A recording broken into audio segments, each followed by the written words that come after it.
안녕하세요.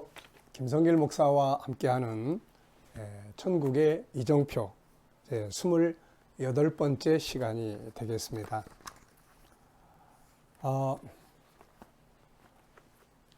지난 시간에는 우리가 공부했던 다니엘서의 주제들을 살펴보고 예수님의 예언과 다니엘서의 예언의 관계들을 우리가 좀 살펴봤습니다. 그리고 또 천국의 이정표를 다룰 때 주의사항 3가지 그거 꼭 기억하십시오. 그리고 이제 3번째는 예수님의 천국운동.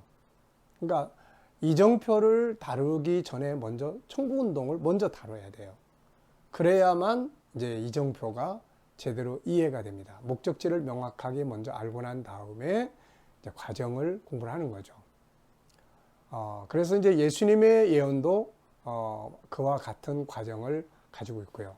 그래서 마태, 마가, 누가, 요한복음 중에서 그 부분을 그래도 제일 체계 있게 잘 정리된 책이 바로 마태복음입니다. 그래서 마태복음 24장, 25장을 이제 예수님이 가르쳐 주신 천국의 이정표로 공부를 하고, 그러면서 이제 누가복음 21장 또 마가복음도 참고를 하면서, 그 중에서 이제 누가복음 21장은 반드시 꼭 같이 공부를 해야 될 책이다, 이렇게 말씀을 드렸습니다. 자, 마태복음 24장, 25장의 예언은 이렇게 다니엘서도 서론, 본론, 결론 이런 식으로 구성이 되어 있었죠. 마태복음 24장, 25장의 예언도 이런 식으로 구조가 되어 있어요. 하나는 서론, 계시의 배경입니다. 어떤 상황에서 이런 말씀들이 나왔느냐 하는 것이죠. 두 번째는 이제 본론이에요. 본론. 내용이 뭐냐? 이제 내용이 뭐냐는 거죠. 내용. 이것이 이제 4절부터 31절까지입니다. 이것도 잘 구분을 해야 돼요. 그렇지 않으면 뒤죽박죽 되면 이제 본론 다 이야기한 다음에 알아들었지? 이런 건 조심해야 돼. 그때가 되면 이런 상황들이 벌어져. 이런 이야기를 이제 막 실제 사건처럼 이렇게 다루게 되면 막 혼란이 일어나 버려요. 그래서 실제 사건은 4절부터 31절까지. 이때 누가복음 20장을 꼭 함께 봐야 된다는 거 기억해 주시기 바랍니다. 자, 그 다음에 이제 3번째는 결론이에요. 결론은 항상 어떤 내용입니까? 이제 주의시키고 반드시 그대로 될 거야. 확인시켜주고 내가 지금까지 이야기한 거 그대로 다 될 거야. 그 대신 그러면서 또 이런 거 조심해야 돼.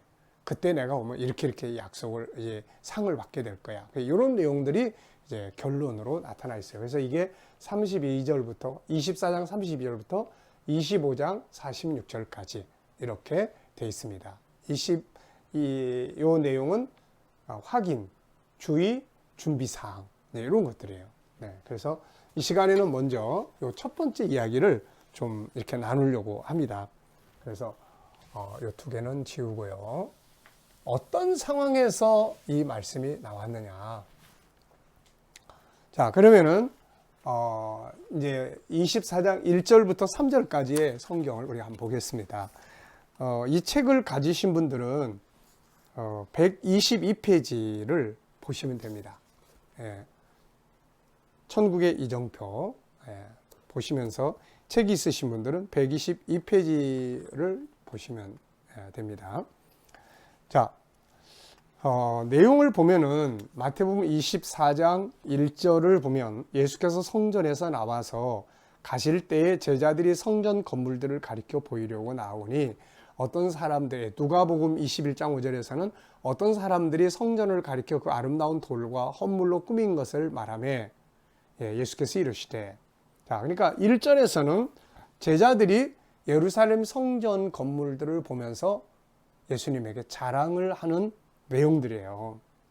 자, 그런데 이제 2절에 가보면 예수님은, 제자들이 예수님 보세요. 얼마나 멋집니까? 정말 하나님의 성전. 왜냐하면 이때 당시에 사실 이 예루살렘 성전은 굉장히 화려하게 헤롯이 유대인들의 환심을 사기 위해서 예루살렘 성전 그리고 성을 대대적으로 꾸몄거든요. 수십 년 걸려가면서. 그러다 보니까 이때는 정말로 멋지고 아름다운 그런 모습이 되어 있었을 것으로 봐요.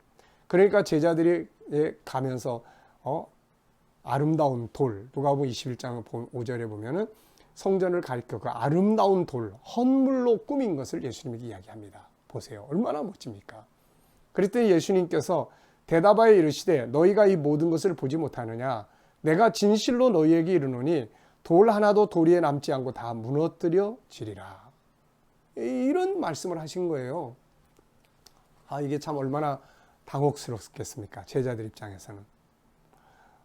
지금 제자들은 그 시골 갈릴리 사람들, 그 촌 사람들이 와가지고 그 예루살렘 성전을 쫙 볼 때 얼마나 감격스럽겠어요.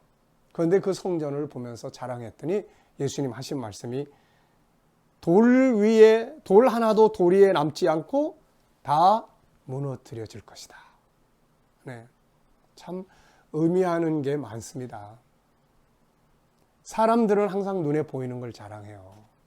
그런데 예수님은 눈에 보이지 않는 부분을 말씀하고 계세요.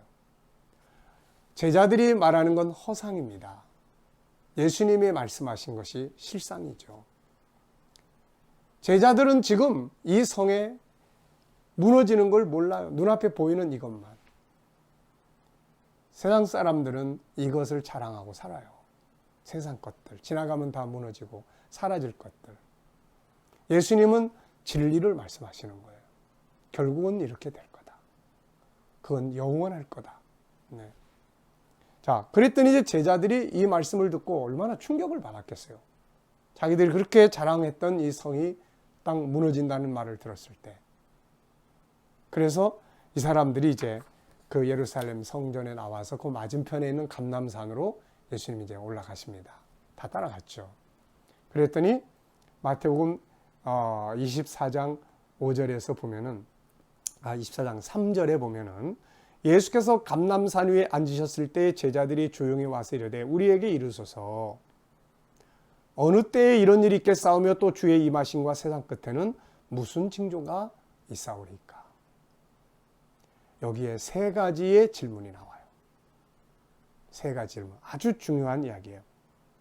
나중에 우리가 이제 요한계시록을 다룰 때 이 말씀을 우리가 또 살펴보게 될 겁니다만은 이 질문했던 제자들의 이름이 마가복음에서는 나옵니다.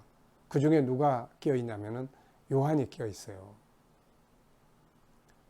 감람산의 계시를 요한은 들었고 나중에는 반모섬에서 예수님 만나서 다시 그 계시를 들은 거죠. 하나는 감람산에서, 하나는 반모섬에서.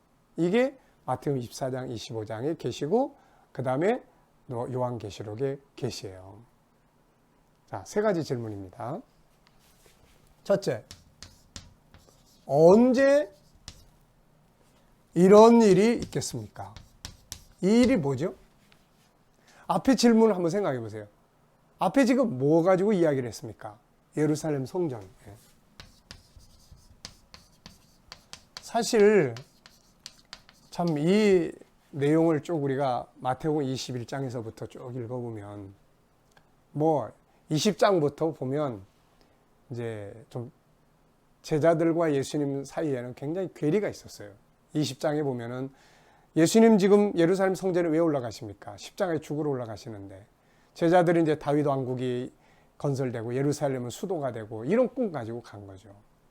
마태복음 21장에 가서 보면 예루살렘 성이 장사꾼의 소굴이 됐고 다 더럽혀졌고 예수님은 그 성전을 정결케 하죠. 그리고 이제 21장, 22장을 통해서 천국운동의 역사가 이제 유대인에게서 이방인으로 넘어가게 된다는 사실을 이제 선포합니다. 그리고 이제 23장에 가면 그렇게 만들었던 제사장들, 지도자들이 심판받을 거다. 그리고 그 뒤에 이어서 예루살렘아 예루살렘아 그러시면서 예루살렘이 멸망할 것을 탄식하시면서 말씀하신 거예요. 근데 다윗 왕국의 꿈에 젖어 있던 이 제자들은 그 말씀을 지금 못 알아듣고 있는 거예요. 그러니까 24장 1절에서 예루살렘 성의 호화로움을 자랑하는 이런 이야기들을 하고 있는 거예요. 예수님은 이미 그 전에 예루살렘 심판받을 거다. 암탈기 그렇게 병아리를 품으려고 했듯이 얼마나 그렇게 품으려고 애를 썼느냐. 그러나 강도의 소굴을 만들었고 외식하는 자들아 화 있을진저 제사장들 유대 나라 결국은 다 멸망하고 이 청군동의 사명이 이방인들에게 넘어갈 것을 계속해서 열매 없는 무화과를 비유를 해서 또 여러 가지 그런 포도밭의 비유, 혼인잔치의 비유들을 통해서 계속 이야기를 하시고 마지막 23장에 가서 제사장들도 지도자들도 나라도 멸망하고 결국 예루살렘 성전도 무너지게 멸망하게 될 거다. 이거를 말씀하고 있는데 못 알아듣는 거예요. 그러고 나서 24장 1절에 자랑하고 있는 거예요. 지금. 참 얼마나 참 시골 말로 복장 터지는 모습입니까 이게. 그런 제자들에게 예수님이 너희가 보는 이 모든 것이 돌 위에 돌 하나도 남지 않고 다 무너질 거다. 제자들은 그 말을 듣고 충격을 받고 감람산에 올라가서 물었어요.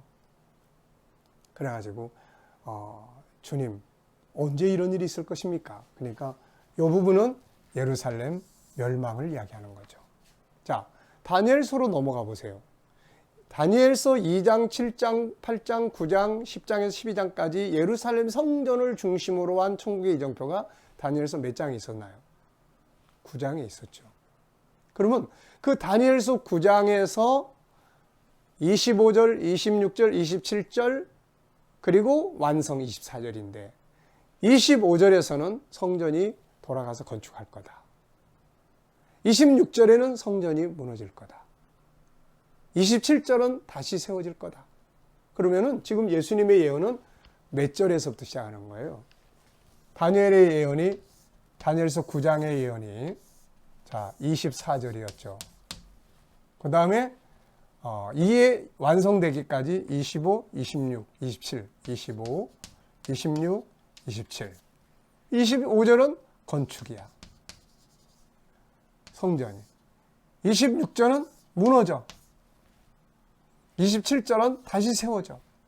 그럼 지금 예수님의 예언은 어디서부터 지금 시작하고 있는 거예요? 여기서부터 시작하는 거예요. 26절. 돌 위에 돌 하나도 다 남지 않고 다 무너진다. 여기서부터 시작해서 끝 27절을 통과하고 그 다음에 예수님이 다시 오심을 이야기하고 있는 거예요. 이제.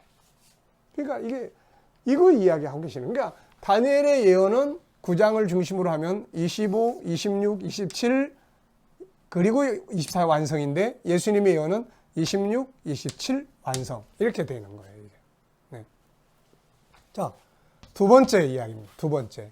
첫째는 언제 이런 일이 있겠습니까? 그 다음에 두 번째는 주의 임하심.